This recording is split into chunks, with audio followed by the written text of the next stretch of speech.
Chapter 20. Last of the Evening Tide. A week has passed, and the season is coming to an end at Mystery Marina. The cool September air begins to bite, and the maple trees are starting to turn gold and red. The bald eagles soar above their kingdom as the cold, bleak winds of autumn blow on the rocky shore. There was a lot of damage from the hurricane to the floating docks. The pontoons were broken and scattered around the harbour shore and had to be collected.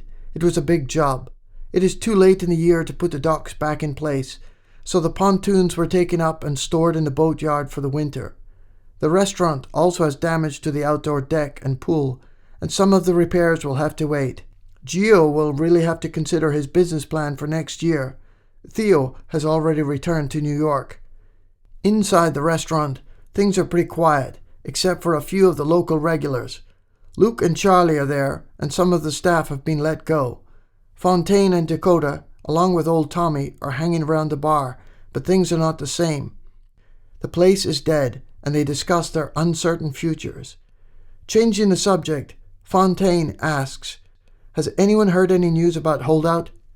"Not a thing. Have you heard anything, Luke?" asks Dakota. Luke shakes his head. "All I know is he made it out of Faro's Island, but there's been no sign of his boat, up or down the coast," says Luke. "I haven't heard a thing," says old Tommy. "Last I heard he was heading up the eastern shore to Cape Breton," says Luke. "He would have been caught in some rough weather up that way," says Charlie. "I heard she was blowing gale force 8 all the way to Port aux Basques," says Luke. There's nothing anyone else can say. The afternoon drags on, and by early evening, Fontaine leaves Dakota in charge while she heads home for her supper.